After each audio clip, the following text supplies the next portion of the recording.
बच्चों, कल मैंने आपको क्रिया की परिभाषा डेफिनेशन ऑफ द वर्ब सिखाई थी विद पिक्चर्स विद एग्जाम्पल्स।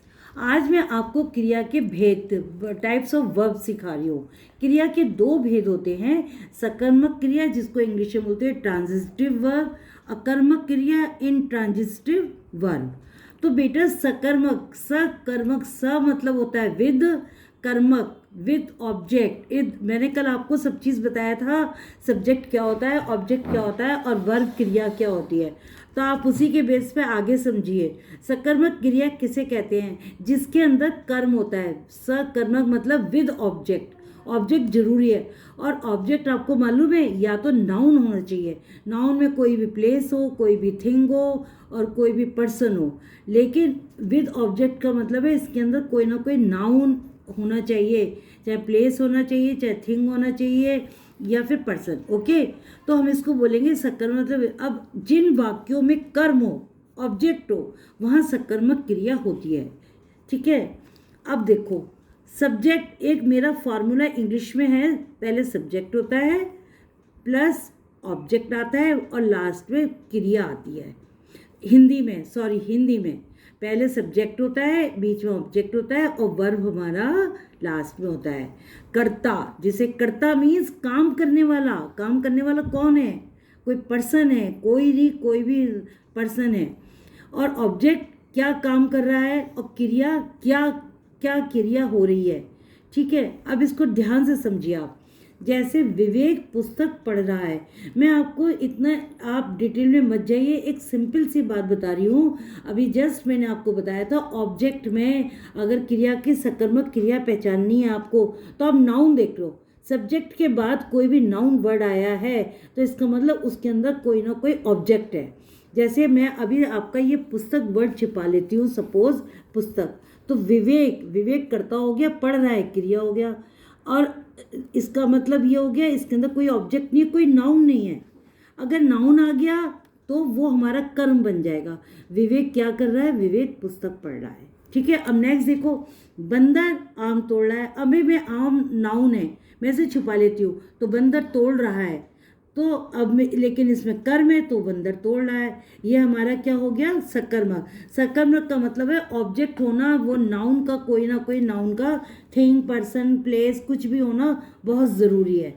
ठीक है, अब देखो बेटा दूसरा भेद, अकर्मक क्रिया विदाउट ऑब्जेक्ट। अब ये बहुत सिंपल है। विदाउट ऑब्जेक्ट का मतलब है कि खाली इसमें सब्जेक्ट होगा और क्रिया होगी, मतलब कि इसमें कोई बीच में, आप सबसे पहले क्रिया पे जाना पहचानने के लिए, क्रिया पे जाना।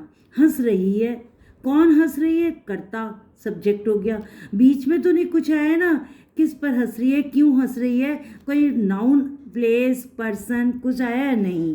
तो जैसे इंग्लिश में नेहा इज लाफिंग, तो नेहा के बाद डायरेक्ट क्रिया वर्ब आ गया है, तो इसलिए इसमें ऑब्जेक्ट नहीं है। पक्षी उड़ गए, पक्षी उड़ गए, ये कौन उड़ गए? पक्षी उड़ गए। लेकिन इसके बीच में कोई नाउन, कोई भी नाउन, प्लेस, पर्सन, थिंग कुछ नहीं आया है, तो ये हमारा अकर्मक क्रिया।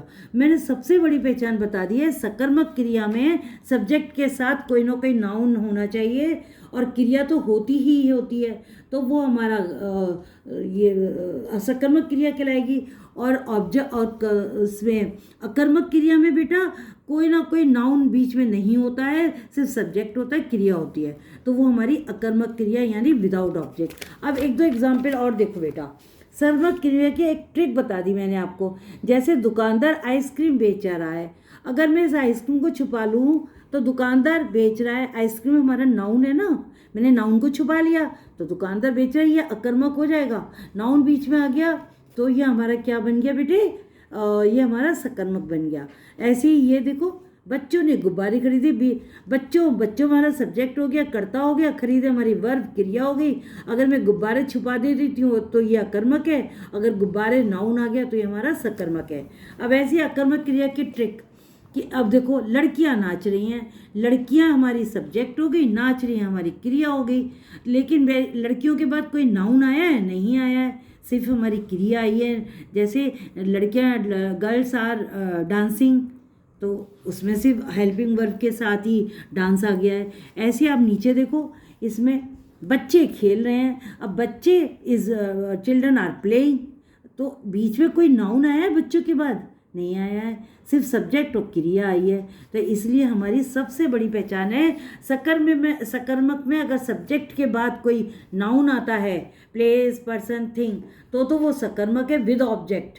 और अगर कोई उसमें नाउन, प्रोनाउन, नाउन नहीं आता है किसी भी सब्जेक्ट के बाद, सिर्फ डायरेक्ट क्रिया आ जाती है कर्ता सब्जेक्ट के बाद, तो वो हमारी अकर्मक क्रिया। ये हमारी ट्रिक है। अगर बेटे आप इस ट्रिक से चलोगे तो कभी भी आप कंफ्यूज नहीं होगे सकर्मक और अकर्मक। सकर्मक में आप देख लो सब्जेक्ट के बाद नाउन आना चाहिए और फिर क्रिया आनी चाहिए। अकर्मक में सिर्फ नाउन होता है, सिर्फ सब्जेक्ट होता है और क्रिया होती है, नाउन नहीं होता। लाइक कीजिए, सब्सक्राइब कीजिए, बेटा कमेंट भी कीजिए कुछ कुछ अपनी मम्मी से कहकर कमेंट करवाइए। लाइक कीजिए, सब्सक्राइब कीजिए। धन्यवाद।